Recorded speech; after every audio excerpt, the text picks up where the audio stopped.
Hey, I got a joke for you. What? Actually, it's a bet. It's a bet. A bet? Okay. A bet, yeah. I'll bet $1 because I don't want you to lose your money because I will win this one. Okay. Okay. I don't know that I want to say yes. I bet $1. I can tell you where you got your shoes. Okay. Where'd I get my shoes? They're on your feet. Give me my $1. That's not where I got my shoes. You got them on your feet. Give me my $1. Oh, I got that. Well, see, that's just bad grammar. Give me my $1. You don't get them on your feet. You have them on your feet. Okay, I can tell you where you got your shoes. You got them on your feet. Give me my $1. That's bad grammar, bad English. No. You're just mad because you owe me $1.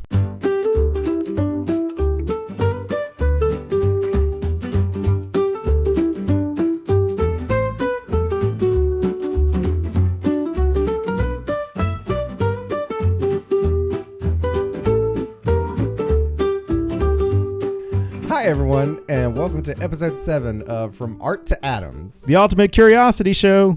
I'm Brandon Shoemaker. This is Michael.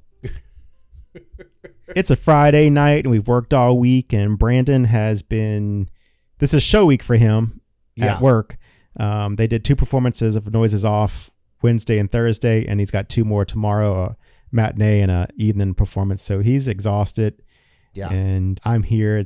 Like I said, it's Friday, and I'm energized. Yeah, I don't know why. Normally every Friday you are like, I'm going to bed, nobody talk to me, but you are like bouncing off the walls tonight, which is it's refreshing. It's a nice change. Is that Red Bull I drank this morning? From this morning? Yeah, it's still in my system. I don't think that's how it works. I don't know. Well, I came home and took a much needed nap today. So I took the husband out for a date and we had sushi. That could be why I'm happy. Because you had sushi? Yes. Yes. Well, I had the same sushi for lunch, so I can't complain. But yeah, so it's been a busy week for me, so we really haven't had a lot of time to... I'm a theater teacher, by the way. That's why I'm doing shows. I don't think we've ever said that on here before, have we? You're the theater director, not just the teacher. You also are a director of the program, which is a lot more responsibility than just being the teacher. It is true. Although, well, we only have 3 people in our department, so it's not like it's not like anybody's just sitting around only teaching and then going home at the end of the day. Yep. But go ahead. Well, I was going to say, so that the whole, I guess one aspect of what we're going to talk about tonight is something that we've really kind of shied away from. Yeah. We did not want it to become, both of us being teachers, we did not want this to become a teacher or an education-centered podcast, I guess. Yeah. But we've decided to go ahead and 7 episodes in, we're going to go ahead and try one. Well, yeah. Not so much on the teaching side, but more on. Cut that out, please. Oh, well. Do you promise? I don't know. It's turning into a bit now, so maybe I'll have to leave it in. Oh, no. Take the aunt out. Aunt. But we are going to go ahead and discuss our, I guess not our philosophies, but our point of view, our opinions on standardized testing and also grading. Yeah, which gets less into the daily teaching side of things and more on the political side / administrative side. Yeah, definitely decisions made above our pay grade, above our head. Right, but it doesn't mean that we, because it's above our pay grade, we don't have an opinion on it and that it's not an important opinion that is worthy of being voiced. And so since we do have this platform, we figured, why the heck not? Because after all, this is supposed to be a podcast about everything, and so education is a part of everything. So here we are finally talking about it. So yeah. So yeah, let's just get started with the issue with standardized testing that we both have is that in education, standardized testing has sort of taken over the game. And I use the term game intentionally as well there because that's going to come into play a factor in just a bit, as we'll discuss. But standardized testing has become the focus really in a lot of subjects, in a lot of schools, and in a lot of states where, teachers aren't free to actually teach true content anymore. Really, all they're doing is teaching test prep for whatever their state's standardized test is that they push heavily for that grade level and for that subject area. Mm-hmm. Mm-hmm. And it's really an issue because, from our perspective, students aren't learning nearly as much as what they used to, and not nearly as much as what they could be.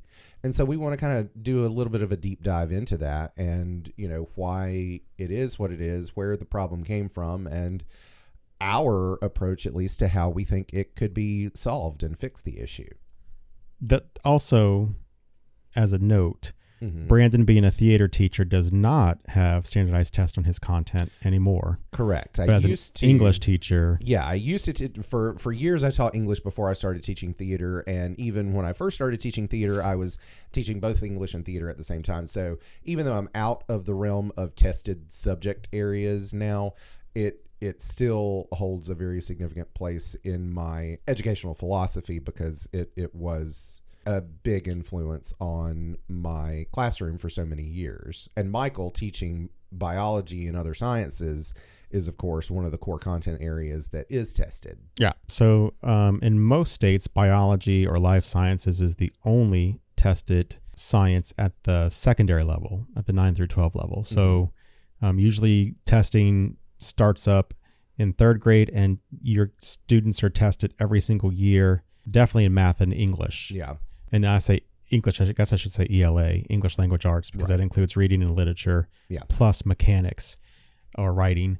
And so 3 through 8, those grades are tested every single year. But then once you get to the secondary level, it's by course as opposed to grade. So certain courses where we're at in Texas, and also in Arkansas where I'm at now, it's by subject. So like I said, life sciences and biology are, at least for Texas and for Arkansas, the only two sciences at the secondary level that are tested. So my students are tested every single year.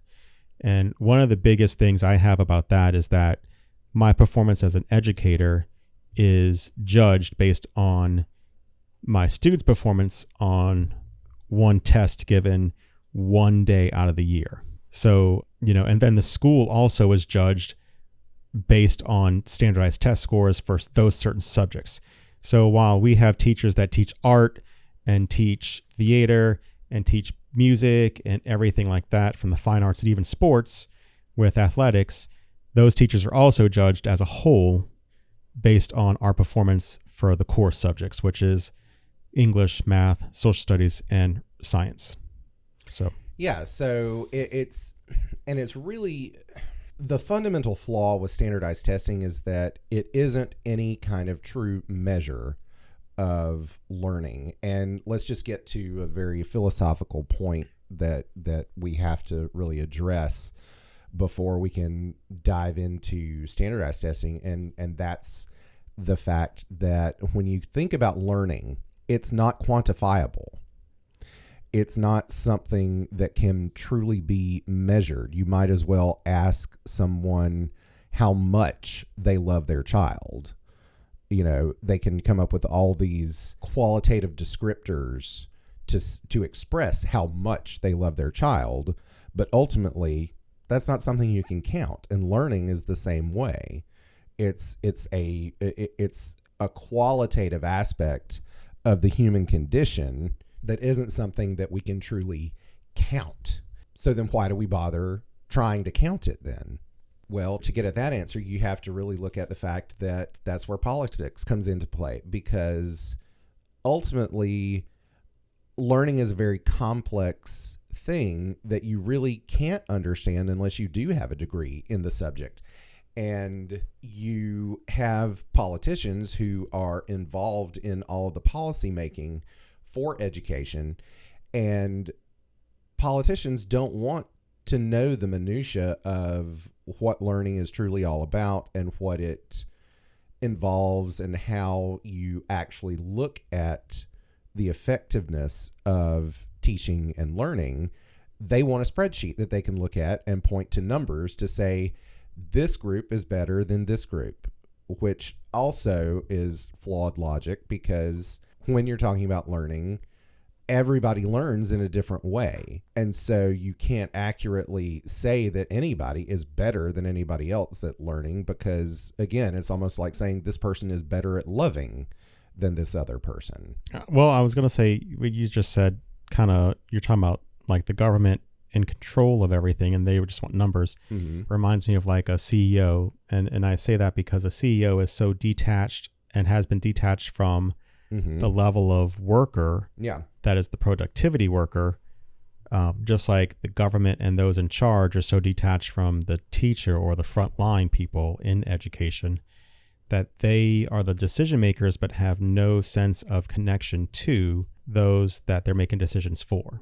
Maybe that's not to put the cart way before the horse here, but maybe that's part of the solution. Maybe we need our politicians to kind of do like that show Undercover Boss, where they actually go in and, experience what life is like as a teacher. Well, no, and that's not even that. I think they should go in as a substitute. Oh, yeah. Not even as a teacher. Oh, yeah, because before you can even approach the learning environment, you have to look at the fact that look at the environment itself. Yeah, issues. Just the environment itself of what is the environment of a room of kids, and not just a room of kids, but we're talking 26 and 27 kids, and at our level, teenagers at the elementary level, balls of energy. Exactly. And I will say, to that end, to give them credit, the school district where I used to work at in South Carolina, Rock Hill Schools, just outside of Charlotte, North Carolina, last year they had such a significant substitute shortage that I don't know whose idea it was, but the school board members all agreed to serve as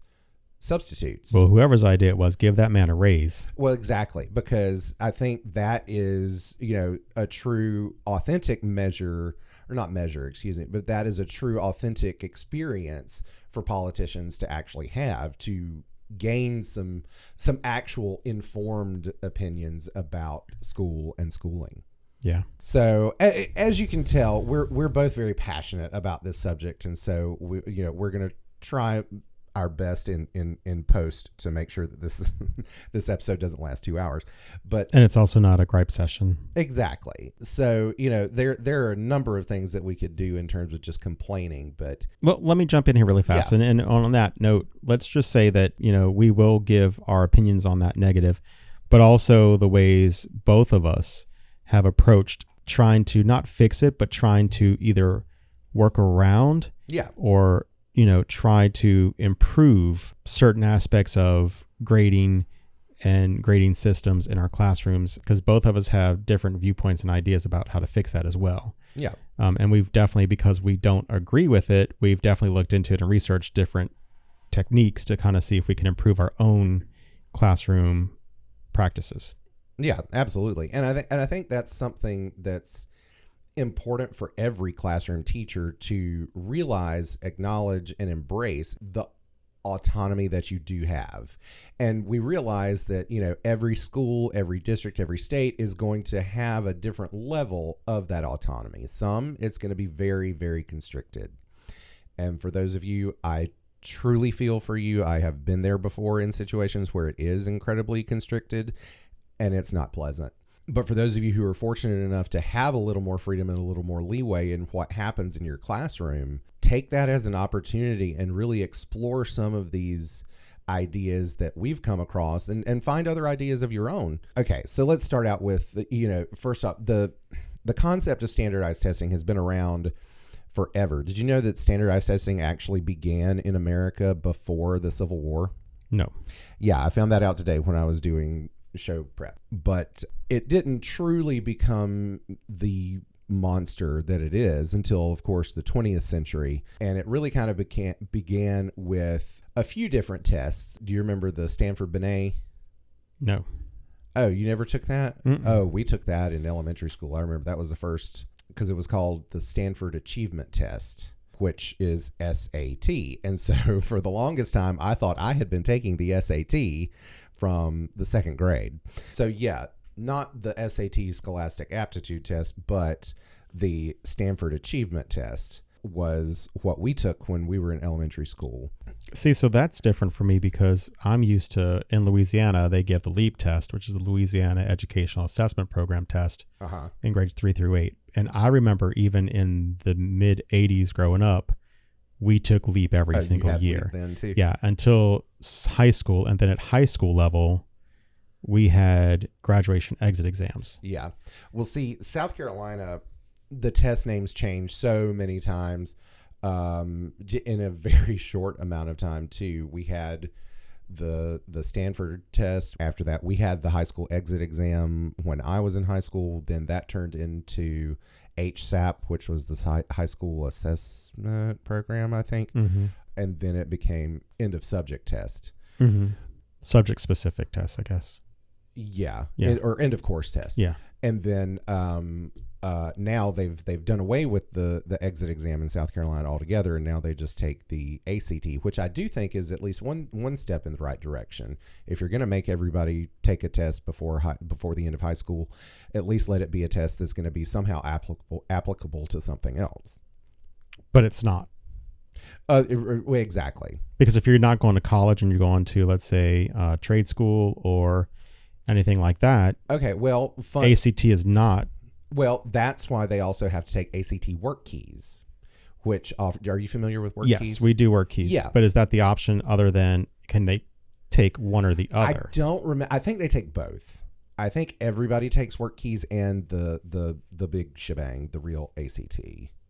Okay. It's been a few years now, and Yeah.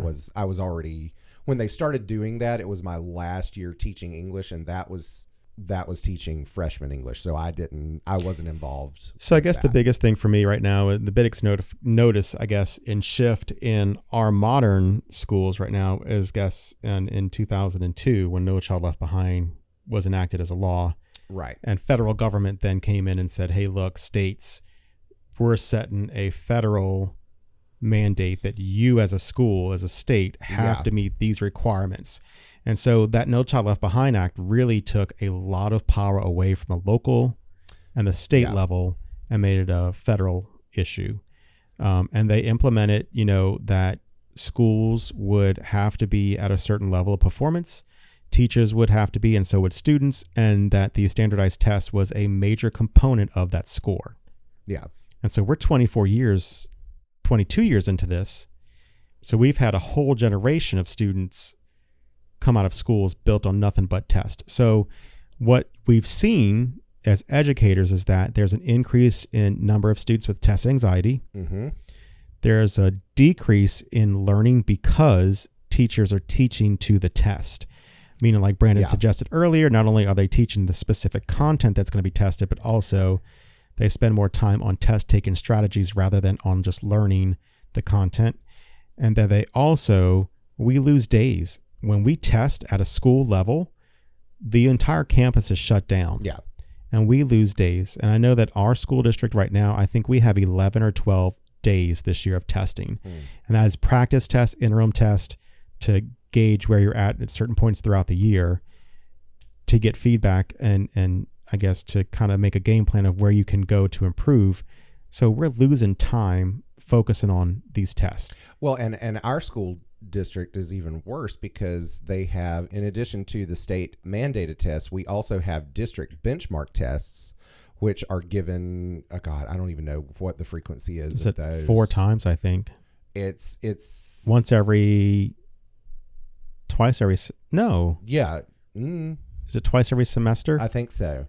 So on top of what the state's requiring, the district, thinking that this is going to help improve test scores, is making teachers give benchmarks towards those standardized tests. Which I will tell you right now, as a person who has been in a testing room watching students and with them, the more tests we give, by the time they get to the actual test, they do not care. No. They are ready to get it over with. They answer whatever they can, and they are done. And I will tell you also that we've had comments from students when we test them. They think that the practice test are the actual test. Yeah. And they get confused and don't try hard at all on the real test. Yeah. And another thing about the testing is that the window for testing every single year is getting earlier and earlier and earlier. Mm-hmm. So I want to say 6 or 7 years ago, state testing was the 2nd or 3rd week in May. Yeah. And now, I know for Texas, the window is mid-April now. Mm-hmm. I think it starts in early April. Right. And so now you're not only losing time, because once the state test is done, as a teacher, the kids are finished. Yeah. It does not matter what you're trying to get them to do. They are finished once that state test is done because they know the importance of the state test. And they realize that once basically, it's like if you're getting contracted for a job, once you get paid, you're done. Yeah. It doesn't matter if you still have 3 more weeks of work to do. And with the test getting sooner and sooner, we're not looking at 3 weeks now. We're looking at 6 weeks after the test of school still to continue. Yeah. And so it's gotten more and more difficult as a classroom teacher to really engage and keep them focused after their state test is finished. Absolutely. And that's the other thing that I want to point out. When we talk about standardized testing, if it were just standardized testing that were given across the board in a state or in the nation even, that'd be one thing. But they have escalated to what we call high stakes testing, which means that the test is tied to whether or not that student passes. If it's end of course testing, it's tied to whether or not they pass the course. If it's end of grade testing, it's tied to whether or not they pass the grade level and are promoted to the next. I was going to say it's promotion more so, advancement and promotion. Not, I guess the term passing is not relevant anymore. It's more of an advancement or promotion. Exactly. So if they don't pass a certain percentage their test, they will not be promoted. Or if they are promoted, they're promoted, but with, I guess, a stipulation, condition. right? Of tutorials, and at the high school level they're put in tutorials, which is just another 30 minutes of reminding the kid that, hey, you either didn't try or you are definitely it's awful not intellectually exactly. Even though I'm teaching theater, so the way our school does it in Texas, it's we have an enrichment period, and there were so many incoming freshmen who failed their 8th grade STAR test. Is it the STAR test at the middle school level? Is it it's 3 through 8. Yeah. Yeah. So they failed their STAR test, and they have what's called House Bill 4545 in Texas, which mandates that. Is it 30 hours of tutoring? I think so. I forget the exact number, but it mandates that you have to go through a specific amount of remediation, which the students perceive as nothing but punitive. They just see it as a punishment because in their mind, they see it as a punishment for being dumb. And all that's doing is browbeating them down to hating school, really. And, that's what we're talking when we say when we say high stakes testing. They have these high stakes associated with whether or not they pass a test. And at the end of the day, if you are sick, if you have had at the high school level, this is always an issue. If you've had a breakup with your boyfriend, if you had no breakfast that morning because you were running late, 1,000 different factors can lead to somebody having a bad test day before you even approach the fact of some students just having test anxiety. There are too many factors that lead into whether or not that student just did poorly on that one test day. And it's even that factor aside, it's not an accurate measure of anything. Right. Let's say that you're at a job and you have a job performance coming up, a job performance review coming up. Yeah. And your entire year of work, whether it be good or bad, is judged solely on this one performance that day, that review.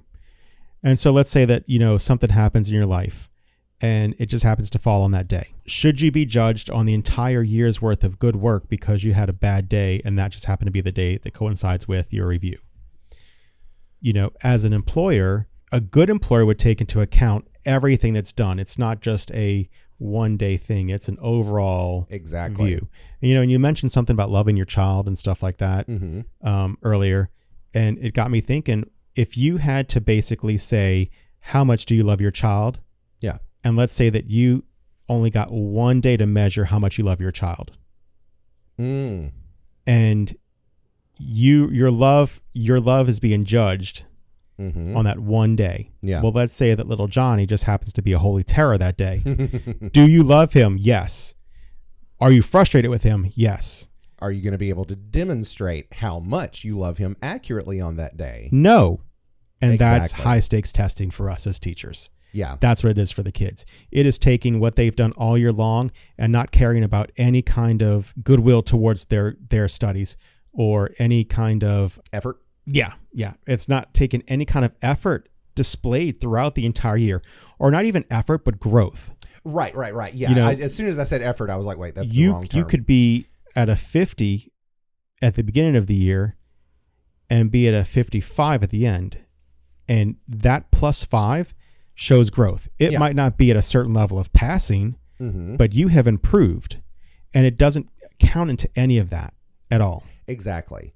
And that's I'm glad you mentioned that, because effort, too many times when we think about effort, we think of, oh, well, we're just giving them grades for showing up, or like a participation trophy essentially. And that's not what we're talking about at all either. But effort is something that has to be taken into account, because if little Johnny doesn't try, that may be a big factor that's leading to why he's not learning as much as he can. Whereas if Johnny is trying his butt off but still doesn't perform well, then we know that there's something more there. And that's where we can look at things like, does he maybe have a learning disability or something like that needs to be explored, or some other factors that are impeding his success. Right. And so then one thing on that note, one thing that states could do when they are looking at standardized tests is take away the labels that you get based on certain scores. Yeah. And focus more on the growth. Because I'll tell you again, at the high school level, if they're tested from 3rd grade to 8th grade and they've performed poorly every single year, by the time they come to us at 9th grade, they've been beat down so much. Yeah. They've lost the interest in school. They've been told basically subconsciously that they're dumb. Yep. And that there is no way I can learn what I have to learn. So the growth mindset of, can I change and can I learn with practice, does not apply to them, because they've been beat down so much that that's it. They are done for life. Yeah. And they feel so defeated by the time they get to us. So if the states would focus on growth rather than a label of being a certain percentage, and growth being a percent itself, so you've increased by 25%, that is more positive and more encouraging to a child than being defined by a label of not approaching grade level. Exactly. And I'm glad you mentioned labeling too, because that's another symptom of American education being controlled by the government.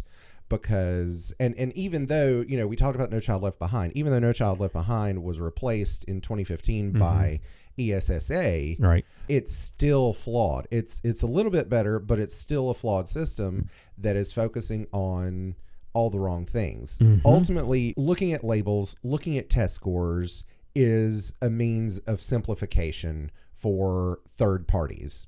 And in our case that we're talking about here, these third parties are political entities. They want to see things, like I said, boiled down to a spreadsheet or boiled down to a pie chart to simplify a complex task. Admirable in the business world, but guess what, folks? Education is not a business. Well, correction, it is very much a business, but learning is not something that fits into any kind of a business model. And ultimately, what we're talking about is you can't quantify learning. And because of that, think about it. School and education, that's the only place that we do this sort of thing anyway. Go back to your analogy about the job performance. You look at a person's product or work habits over the course of a year in a performance review. It's not a matter of sitting down and giving them arbitrary numbers and assigning these specific criteria to a number system. Now, some may try to do that, but I would argue that probably the better ones involve sitting down and having a conversation with that employee to see where they are versus where they started or where they were last year, and getting an understanding of their growth as an employee from that conversation, as well as from firsthand observation by the employer. This is how you actually do education right. It's the same thing. You don't administer a whole bunch of tests and try to come up with a number for each of that. Essentially, what we have done in America and in other countries in the world as well have done this too, who have followed any kind of model based on U.S. education. We have taught them how to play the game of school. Mm-hmm. Educational theorist and lifelong educator P.L. Thomas wrote a book that was literally titled Numbers Games, that is all about how American education has tried to reduce learning to a number, all for essentially for the sake of politicians, so that they can say, hey, we're better than you. And essentially, think about it. It's obvious that we have turned it into a game because the students know how to play the game. How many times have you heard a student who has come to you and asked, okay, what would my grade be if I didn't turn this in? Or what would my grade be if I only got a 50 on this test? Mm-hmm. They aren't asking, they're not focused on their authentic learning of the subject. They are gaming the system. Mm-hmm. They are looking at, okay, what is the number that I have to make in order to get this outcome, this grade? They're not learning biology. They're not learning English. They are learning how to play the game of school that we as a society, as a system, have created. Yep. And that's all they're learning. They're learning the life skill of gaming the system. Yep.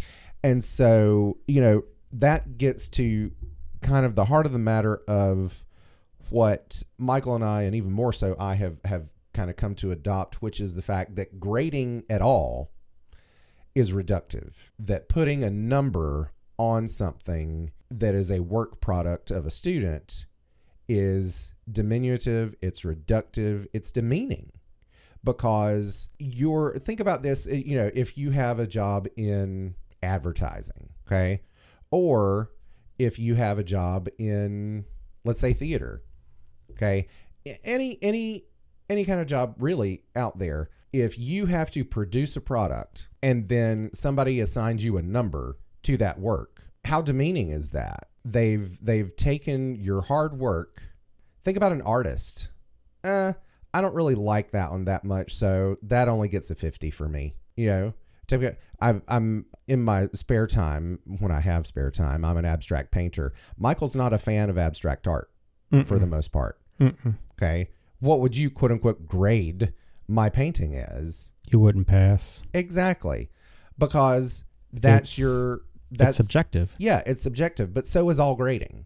All grading is subjective, no matter how, sorry, math teachers, you folks too, no matter which way you slice it, all grading is subjective. Mm-hmm. Because it's still up to you to determine what the point value is, Mm-hmm. what, how, whether or not with math, if you're going to give partial credit for showing their work, things like that. So all of that is still subjective, and ultimately grading is meaningless, really. It's not. And so what's the solution to that? The solution is portfolios of work. Have the students do the same things you would normally have them do, but instead of slapping a number or a letter on there and saying, there's your result, do a portfolio review of all that work. And this is something that has become even more apparent to me now teaching theater as opposed to English, although it should have been just as obvious in English. I cannot grade. How many parents do you think would be beating down my classroom door if I gave their student an authentic, quote unquote, grade on their performance of a monologue, when clearly some people are going to perform a monologue better than others? Mm-hmm. That's not a thing where everybody can get, quote unquote, 100. So what do I have to do? I won't go into the extent. I make it up, quite frankly. Oh, I make up the numbers. Call the teaching police. There we go. Exactly. Because I'm sorry, the grades are meaningless to me. Well, let's go back to your portfolio example.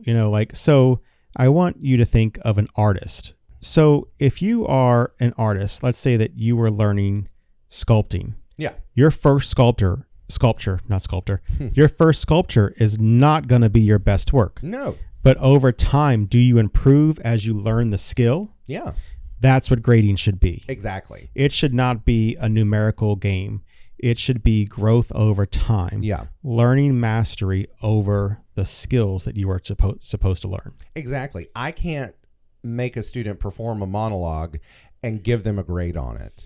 I have to have them perform that monologue, give them feedback, right? Have them do it again and again and again, and then quote unquote grade them based on their final performance, right, compared to what they did the first time around. And so let's go ahead and talk. So where I'm at in my district, and so if you don't know about education, but we are required by board policy to have a certain number of grades. I know both in Texas at Brandon's district and at mine in Arkansas, we are required to have a certain number of grades in a certain amount of time. And I know where Brandon's at, that's 2 grades a week. Yeah. And because we're on a 6-week grading period. And they're also on a A-B schedule, which means he sees half his kids on one day and half his kids the next day. So there are some weeks he only sees his kids twice. Yeah. That's a Tuesday and a Thursday. And if you have to get 2 grades in a week, that means he's got to give a grade every single time he sees them that week, which is not enough really by numbers to really assess if they've even had time to master anything you've taught them. Yeah. So when he says make things up, he's got to make a grade up, not because he wants to, but because he's being forced to by the parameters that are set in place by those that are in charge of making decisions about grading that don't have any connection to the classroom, or have been out of the classroom for over 20 years. Yeah. And so for me, I have to have 2 grades per week also. But I see my kids 5 times a week. So I see my kids every single day. So it's a little bit easier for me to do that. But really, in all honesty, even that's too much. And I will say that grading also, the way education pedagogy is going, is that we're getting away from summative assessments, which is basically kind of like an end of unit test or an end of chapter test kind of thing, and looking at more formative assessments, where we are basically in the moment assessing whether or not they know what their skill is and modifying how we teach or modifying what direction we go in based on how they're performing. And so that formative by nature is not supposed to be graded. It is simply a measure and a guide for you to go ahead and move or steer the class in a direction. Let's say that, so if I formatively assess my students and they're not getting it, as a teacher, I have the responsibility to go back and reteach or teach in a different way or use different examples to kind of get it to them to understand it. And so at that point, I can't assess them and give a grade to that because they don't know what they're supposed to know yet. Yeah. And so putting a numbers game on teachers at the district level and at the state level, you are tying our hands to give them inflated imitation grades that really mean nothing at all. Well, exactly. And you know, the number of indirect directives that we get that essentially want us just to pass the students along anyway is ridiculous. And every year they become more and more plentiful. It is, and I mean, and quite frankly, I don't have a problem with it because you know, I think retention is punitive as well for factors that are beyond actual learning. The fundamental thing that pisses me off is the fact that we do all of this, and we, I say the collective as in society and more specifically as in the government, we do all of this to be able to rank people, to rank states, to rank students, to rank countries. You know, everybody looks to Finland as the paragon of standardized testing. You know what Finland does? They don't care about the test. That's how they're at the top of the tests. They don't care. Their test scores are incidental. Or excuse me, they're not incidental, but they are unimportant. They're not the focus. In Finland, they focus on strategies like formative assessment. They focus on iterative processes in learning. So you're looking at learning something and refining it, not you do it once and then you have the grade, which is so, oh my gosh, it's so frustrating to me because we teach students that that's the expectation. You're supposed to be able to do something on the first try and excel at it. When do we ever, as humans, do something on the first try, do it right, let alone do it well? And that's one of the, it became super obvious to me last year teaching theater because I had a handful of students who, again, it's theater. It's very subjective. It's not a matter of ever being able to do something once and be able to knock it out of the park. That's just not the nature of theater. Even when you think someone has done that, they've done that through a long series of refinement that they've had to do on that monologue or that scene or whatever it is. But I had students that were frustrated beyond belief at me last year because I was asking them to do things that were beyond their comprehension in school in terms of asking them to think for themselves. And because I wasn't giving them exactly what I was looking for, I wanted them to discover it for themselves and on their own and with their own choices as actors. And they couldn't fathom that. They couldn't understand that. And I mean, to the point of tears, where they couldn't understand why I wasn't just giving them what they wanted. In theater is what we call a line reading, where I basically, say it with this kind of inflection. And the reason we don't is because that leads to inauthentic acting and it doesn't read well on stage. The actor has to find that emotion for themselves and figure out how they're going to portray that vocally and physically, where these students wanted to have a very specific, on this word, I turn here and I do my hand like this. They wanted that kind of instruction because that's what they are set up for with everything else we teach them in school. You give them these specific cookie cutter things that fit into these specific molds, and then they're able to repeat it and they get 100. Mm-hmm. That's what they're used to. They're used to that with every subject. And that's not authentic learning. No. That's learning how to cram for a test. How many times have you yourself had to learn material for a rote test, an ROTE test, that you crammed for, did well enough on the test, and then immediately forgot it? Delete was pressed in my brain. Exactly. It's because you never authentically learned it in the first place. You memorized it long enough to be able to regurgitate it. It was never internalized. It was never something that you authentically learned. Right. And so that's what we teach them. We teach them how to game the system that way, how to take a test and cram for it that shows no authentic learning. Okay. So now that we've gotten all the bitching out of the way, because I think we could go on for more and more. Oh, yeah. Okay. So let's steer clear of that now. Let's kind of deviate and move to the more positive aspect of it. So what we're doing is working within the confines of our own classrooms and what we have to work with and trying to change it up as much as we can. So one thing that I'm doing is a new curriculum that I am implementing this year in my bio class focuses more on skills and engineering practices and those skills that the kids need for problem solving, communicating, refining, all those different things, and using those and teaching those as opposed to the content. Yeah. It's teaching the skills, but using the content as an avenue to teach the skills. And so their final test in my classroom is going to be what we call a transfer task.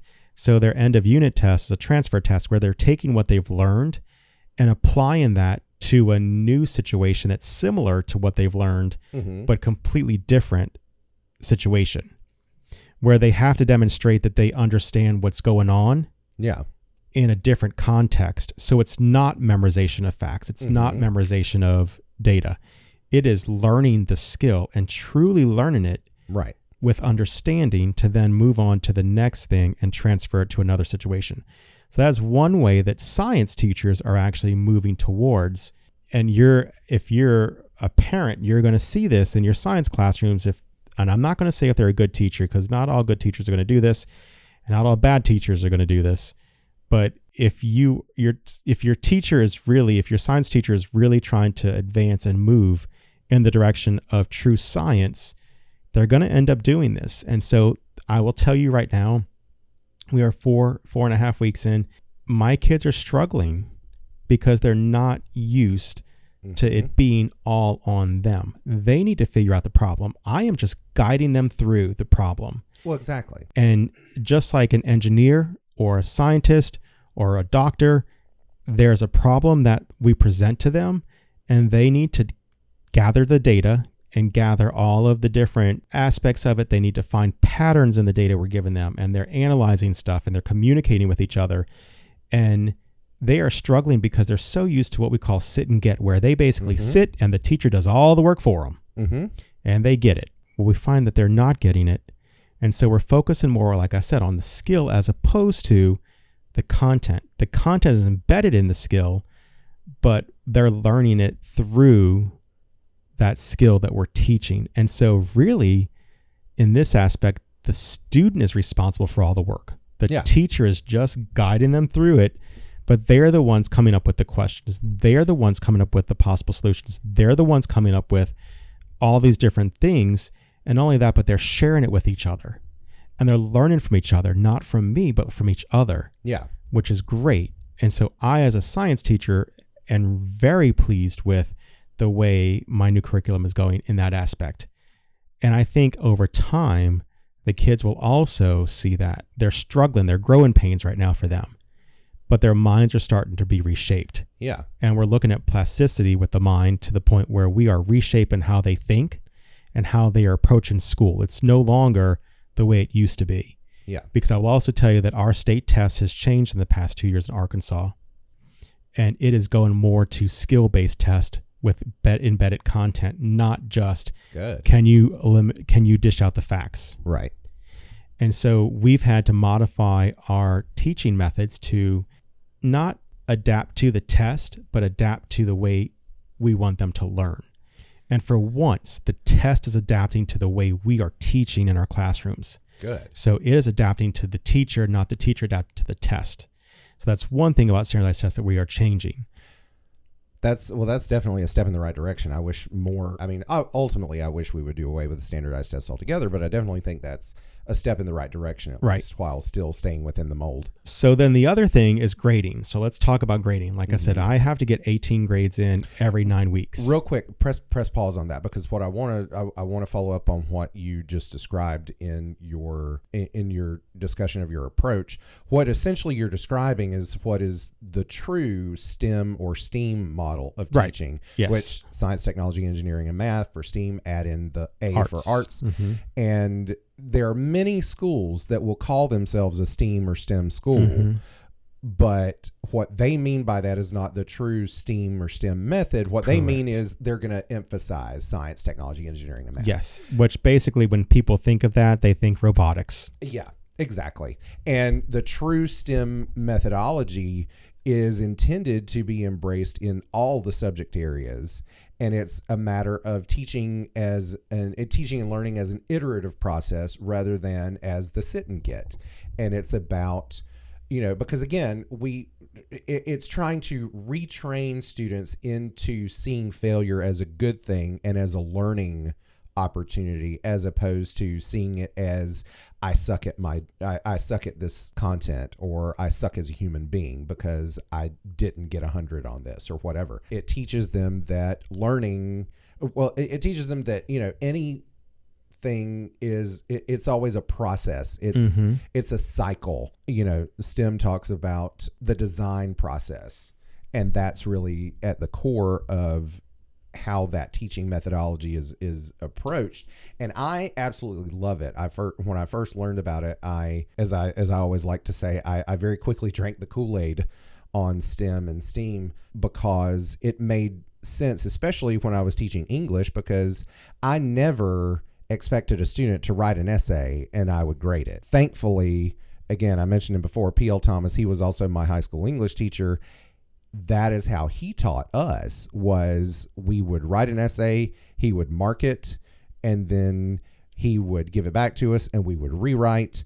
And we would do this over and over again, all the time, improving grades as we went when we improved what he was pointing out. So yeah, the STEAM model approaches learning and teaching from a cyclical model that allows for growth, for authentic growth, which is the most important thing to actually have authentic learning. Okay, so go ahead with what you were about to start to say earlier about your grading system. You were shifting gears. Oh, yeah. So how we've approached grading. One thing that I've done in my classroom, again, to kind of shift away from grading, as grading is known to most people, is a couple of years back, I came across a video on YouTube by a teacher, and I'll link the video in our bio on Instagram. And so what she talks about, though, is multiple grading schemes.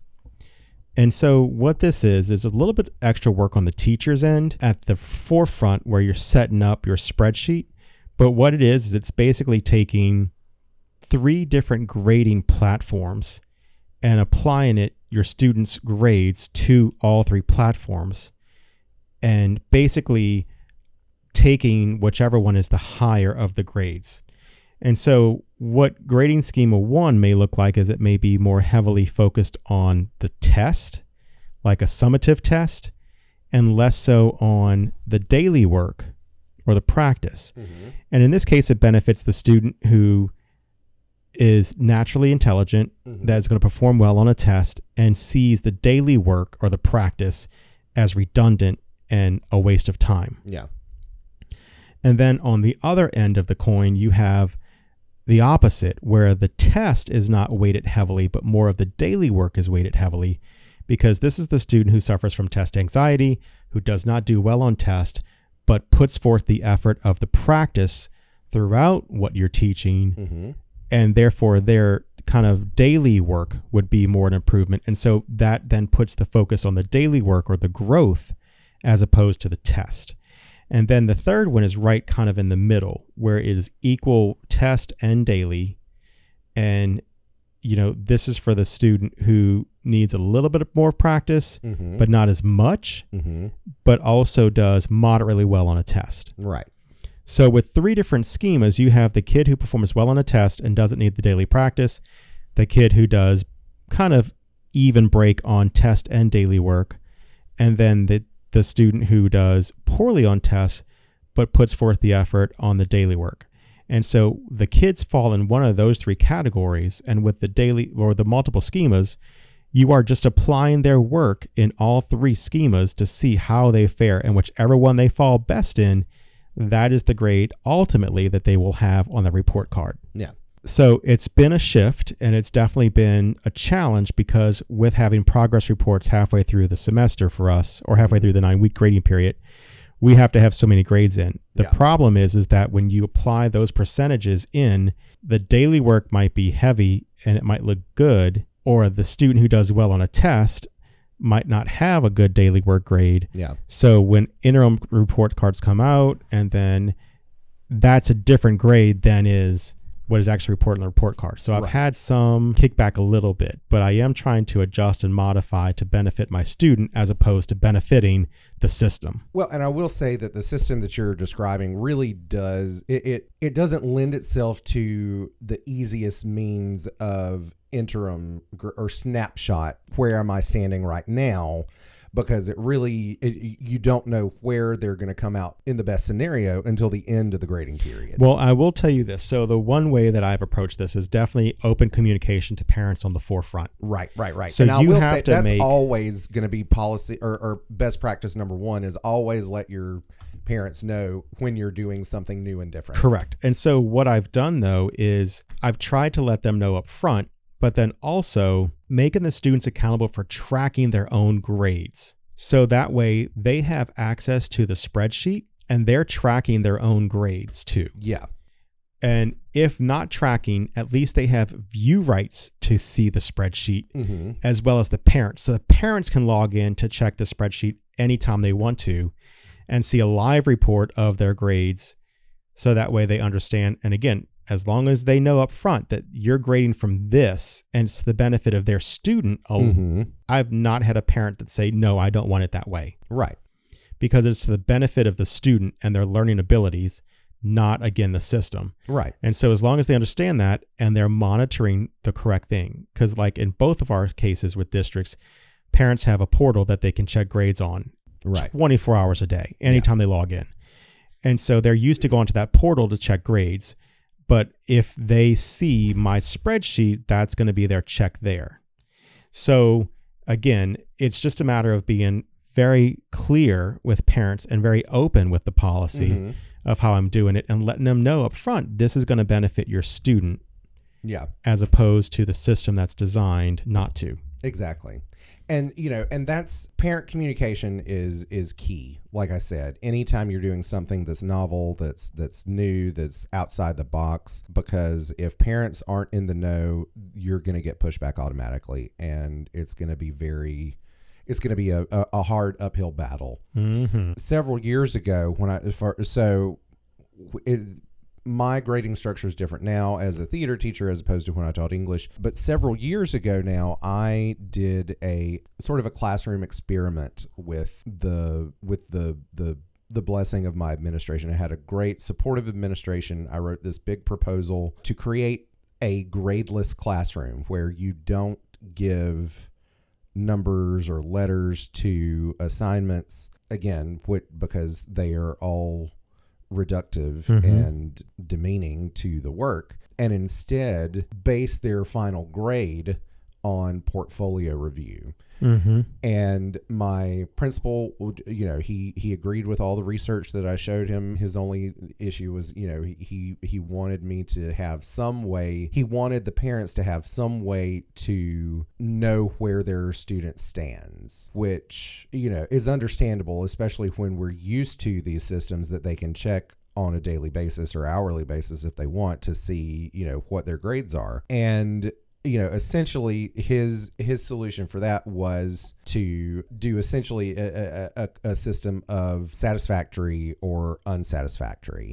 And so I adopted that, and I did that for a year. But essentially what I found myself doing was I had to create a system of satisfactory, unsatisfactory, but then also a middle of the road grade, which I forget what the name was or the label that I gave it was, but that's ultimately what it was. It was just a different means of labeling the work, which was kind of defeating the purpose. Now teaching theater, it's much easier for me to adapt a system like that to the stuff that I'm doing with my classes, because ultimately with a good theater program, I won't say a good theater program, with my theater program, with a lot of theater programs I know, the classes are designed to support the productions that the school does. And so that's how we do. So there are frequently, there are some days where we are just all hands on deck to do the work of the show, whether that means swinging lights and focusing them in the right area and having students stand on stage so that we can see, things like that. And for that, we give them practicum grades, which is, a grade for just doing the work of the theater, whatever that may be on that given day. And that has been really beneficial. When you do have to give a grade, they're learning, they're doing authentic hands-on work in theater, but it's not something that you can necessarily define because every student may be doing a different task.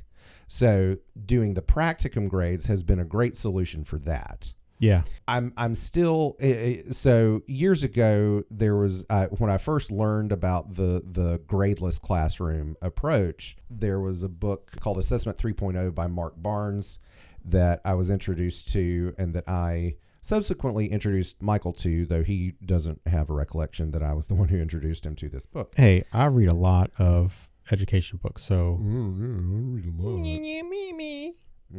But the basis of this book is all on giving authentic feedback to students, and instead of just assigning a number to it, but giving meaningful feedback on the work so that they know what they did well, they know what they still need to improve upon, and giving them feedback on how to improve that as well. For, going back to the English curriculum for a minute here, that means on an essay, not telling them you need a comma here, but telling them you have a run-on sentence. And then they have to learn how to fix that. And then, it becomes a dialogue. And that goes on, again, for sometimes many iterations before they fully master all the different things that you pointed out to them. But it's that process, that silent conversation between teacher and student from the feedback and the resultant work. Mm-hmm. That's what shows the authentic learning. And in theater, it's the same way, because it's a matter of, we do acting workshops where they perform a monologue. I stop them 2 lines in and say, okay, no, we need to make an adjustment here or try this differently. And then they do it again, and so on and so forth. And they do that. Sometimes it'll take us 20 minutes to get through one student's monologue because it's an iterative process like that. But it shows authentic growth. And that's ultimately the only true, quote unquote, measure for authentic learning, is observing growth, which goes back to what we said at the beginning. Yep. So what's our summative point? What do we want our summative point to be on standardized testing and grading and learning? Okay, so here's mine. So I think standardized testing are good, but I don't think it should be high stakes, and I don't think that there should be much prevalence put into it. I think it's a good thing to know where your kids are at, but it should not be used the way it's being used. Does that make sense? It does. Yeah. I have to disagree, just because I don't put any weight in standardized testing, just because it's another reductive approach to try to categorize students and learners and to say that they have met or exceeded or have not met expectations. Let me preference that, though, with it's good to be useful to hold educators accountable to their jobs, but should not be used as the only source of that accountability on teacher and student. Well, see, I disagree with that too, because whether or not a student learns and how that student learns is not necessarily a sign of an effective teacher or an ineffective teacher. Which is why I said that it should be used, but it should not be the sole or the only way you would use to determine their effectiveness. Okay. Which is what I said. I think it's a tool, but it should not be the only tool that's used, which it is now today. It is the only tool that is used to judge teacher effectiveness as well as student learning. Yeah. And again, I say that it should not be the only tool. There should be many different facets. Learning is not a one tool thing. Yeah. Teaching is not a one tool thing either.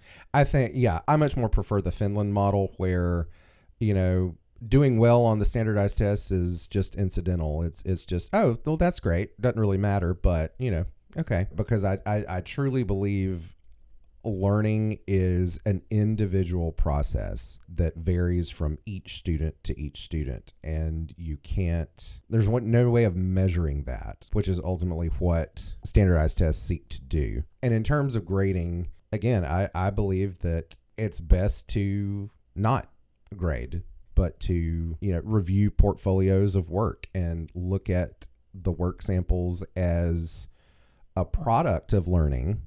I think you do have products of learning that you can look at, but to label it with a number or a letter is reductive to the learning and does not reflect what that growth may be for that student. Right. Awesome. Well, in the spirit of general education and general knowledge, let's do our trivia segment tonight with Trivial Pursuit questions. How about that? Oh, God. Okay. Let me grab the book. Okay. So, as a refresher, your choices are geography, entertainment, history, arts and literature, science and nature. Science! I was about to say, I wonder which one he's going to choose. Or sports and leisure. We know it's not going to be that one. Yeah. So, science. Sure. Okay. Oh, Jesus, there's Latin on this page. What garden visitors are classified in 2 main families? Hesperioidae? No. Hold on. I can do this. Hesperioidea and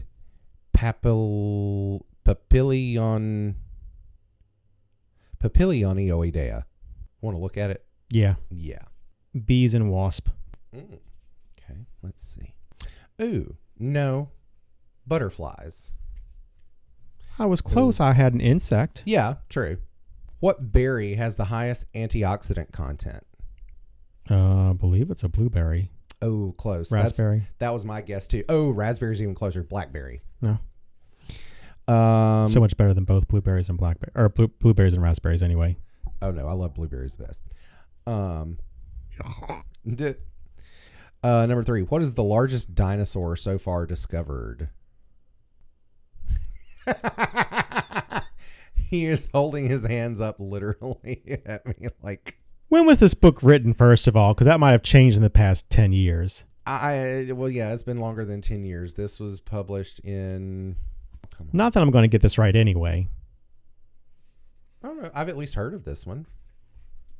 A brachiosaurus? Yes. Is it really? Yes, it really is. Oh, I did not know that. Yeah. Well, good guess. Number 4. What is the only dog rated above the basset hound for its beagle. sense of smell? A beagle? Oh, no. Bloodhound. I challenge that. I have a beagle at home, and we were walking my beagle, and Thomas can attest to this. His mom, God rest her soul, can attest to this too. She was with us. Uh-huh. We were walking in a field one day with him at the old apartment complex, and Duke dragged him across the field and found the only sole surviving French fry in the field and ate it. So I am telling you right now, my beagle has a great sense of smell. Well, apparently it's not quite as good as a basset hound or a bloodhound, according to Trivial Pursuit, at least. No, I was assuming beagle as well. Okay. Number 5. What is defined as a ferrous alloy with a minimum of 10% chromium content? Oh. Okay. Is it steel? That's close. That was my guess. Stainless steel. I don't know that's okay. essential to it, but yeah. I mean, I knew it's an iron composition. Yeah. Number 6, last question. Which was the first iPod without a screen or scroll wheel? Oh. An iPod Mini? It was the iPod Shuffle. Okay. I've just vaguely remember that. It was like the little one that just... It was like the size of a small little square. Yeah, and had no screen. Nobody really wanted it, I think, because it wasn't... I thought that one had a wheel on it, though. Because how did you control it? I think it was just an up and down button. Oh. Or maybe it was just volume control then. So I want to say that this book predates iPhones. Yeah. Because if the iPod is the technology that's relevant in it. Well, no, 2010. First iPhone came out in what, 2007? Okay, still, but iPhones were not. Yeah. Yeah. Yeah. I mean, even iPads were not what they are nowadays back then. No. Well, I don't think the iPad had come out in 2010. I think that was a little later. Okay, I know in 2014 I had one for school. Yeah. And I did not use it because I was like, what is this? I was like, I have no use for this. I bought an iPad one because I was a nerd and I was... No, you were an Apple junkie. An Apple nerd. Okay. I desperately want an Apple Vision Pro. Can I tell you how obsessed I am with that? Well, your bank account would differ. Well, yeah, exactly. That's why I don't... That's the only reason I don't have one already. Okay, what category? Although that Christmas bonus is starting to look pretty... Your Christmas bonus needs to be applied to other things. Be an adult. Yes, Dad. Get the jet ski first. Jet ski? No. Okay, what category?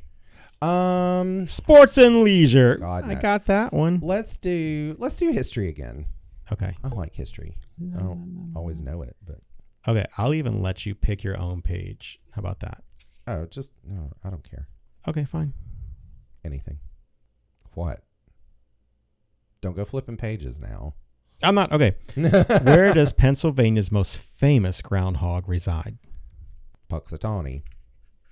Oh, I picked the wrong page. I went 2 pages. I was like, it says none. That's not right. That's not the right page. Yes, you are correct. Okay. What was the popular name for the European Economic Community? The European Economic Community? Mm-hmm. Was that the International Monetary Fund, the IMF? No. Oh, no, that's still around. It's very similar to our stock market, but... Oh, I have no idea. The common market. The common market. Oh, that's a good little restaurant back in Charlotte. Anyway. Where is the cereal capital of the world? Oh, wait. It's where Kellogg's is based. Yeah. I'm wanting to say Hershey, Pennsylvania, but that's it's not. That's the chocolate. That's chocolate.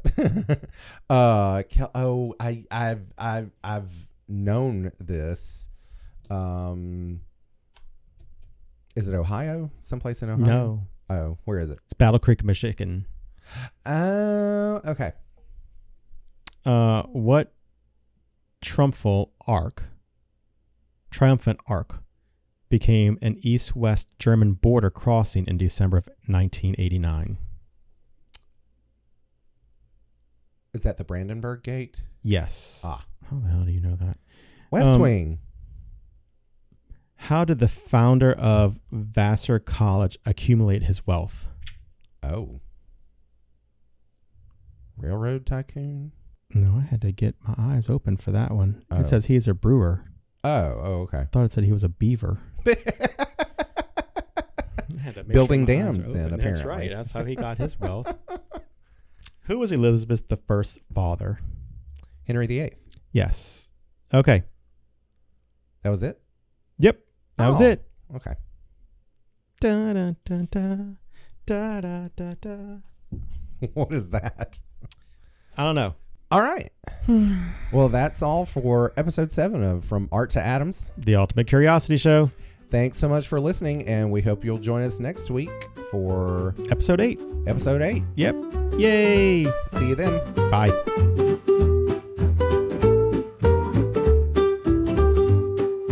You've been listening to From Art to Atoms, The Ultimate Curiosity Show, episode number 8. Your hosts are Brandon Shoemaker and myself, Michael Fultz. The show is produced by Brandon Shoemaker and is available on Apple Podcasts, Spotify, Amazon Music, iHeartRadio, or wherever you get your podcast. Be sure to subscribe to the show to stay up to date on all of our latest episodes and news. If you have any questions, feedback, or suggested topics you'd like for us to dive into, please don't hesitate to reach out. You can email us at FromArtToAtoms@gmail.com. We would love to hear from our listeners, and we value your input. Don't forget to follow us on social media to stay updated on upcoming episodes and behind-the-scenes content. You can find us on Instagram at From Art to Atoms. If you enjoyed today's episode, please take a moment to rate and review us on your favorite podcast platforms. Your support helps us reach even more interested minds like yours. Thanks for tuning in this week, and as always, stay curious.